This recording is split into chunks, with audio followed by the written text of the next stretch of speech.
गुरु भक्त बालक उपमन्यु। महर्षि अयोध्या अपनी विद्या, तपस्या और विचित्र उदारता के लिए बहुत प्रसिद्ध है। वे ऊपर से तो अपने शिष्यों से बहुत कठोरता करते प्रतीत होते थे, किंतु भीतर से शिष्यों पर उनका अपार स्नेह था। वे अपने शिष्यों को अत्यंत सुयोग्य बनाना चाहते थे, इसीलिए जो ज्ञान के सच्चे जिज्ञासु थे वे महर्षि के पास बड़ी श्रद्धा से रहते थे। महर्षि के शिष्यों में से एक बालक का नाम था उपमन्यु। गुरुदेव ने उपमन्यु को अपनी गायें चराने का काम दे रखा था। वे दिन भर वन में गायें चराते और सायंकाल आश्रम में लौट आया करते। एक दिन गुरुदेव ने पूछा, बेटा उपमन्यु, तुम आजकल भोजन क्या करते हो? उपमन्यु ने नम्रता से कहा, भगवान, मैं भिक्षा मांगकर अपना काम चला लेता हूँ। महर्षि बोले, वत्स, ब्रह्मचारी को इस प्रकार भिक्षा का अन्न नहीं खाना चाहिए। भिक्षा मांगकर जो कुछ मिले उसे गुरु के सामने रख देना चाहिए। उसमें से गुरु यदि कुछ दे दे तो उसे ग्रहण करना चाहिए। उपमन्यु ने महर्षि की आज्ञा स्वीकार कर ली।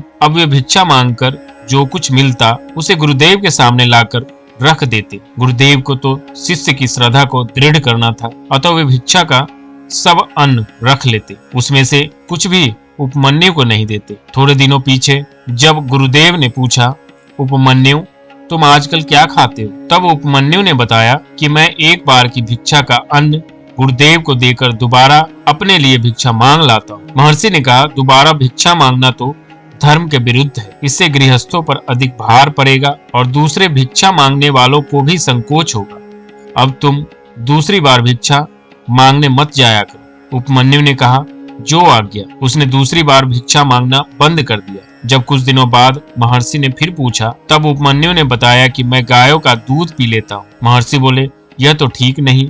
गायें जिसकी होती है उनका दूध भी उसी का होता है। मुझसे पूछे बिना गायों का दूध तुम्हें नहीं पीना चाहिए। उपमन्यु ने दूध पीना भी छोड़ दिया। थोड़े दिन बीतने पर गुरुदेव ने पूछा, उपमन्यु, तुम दोबारा भिक्षा भी नहीं लाते और गायों का दूध भी नहीं पीते, तो खाते क्या हो? तुम्हारा शरीर तो उपवास करने वाले जैसा दुर्बल नहीं दिखाई पड़ता। उपमन्यु ने कहा, भगवान, मैं बछड़ों के मुख से जो फेन गिरता है उसे पीकर अपना काम चला लेता हूँ। महर्षि बोले, बछड़े बहुत दयालु होते हैं। वे स्वयं भूखे रहकर तुम्हारे लिए अधिक फेन गिरा देते होंगे। तुम्हारी यह वृत्ति भी उचित नहीं है। अब उपमन्यु उपवास करने लगे। दिन भर बिना कुछ खाए गायों को चराते हुए उन्हें वन वन में भटकना पड़ता था।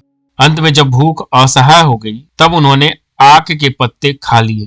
उन विषैले पत्तों का विष शरीर में फैलने से वे अंधे हो गए। उन्हें कुछ भी दिखाई नहीं पड़ता था। गायों के चलने का शब्द सुनकर ही वे उनके पीछे चल रहे थे। मार्ग में एक जल रहित कुआं पड़ा और उपमन्यु उसमें गिर पड़े। जब अंधेरा होने पर सब गायें लौट आई और उपमन्यु नहीं लौटे, तब महर्षि को चिंता हुई। वे सोचने लगे, मैंने उस भोले बालक का भोजन सब प्रकार से बंद कर दिया। कष्ट पाते पाते दुखी होकर वो भाग तो नहीं गया।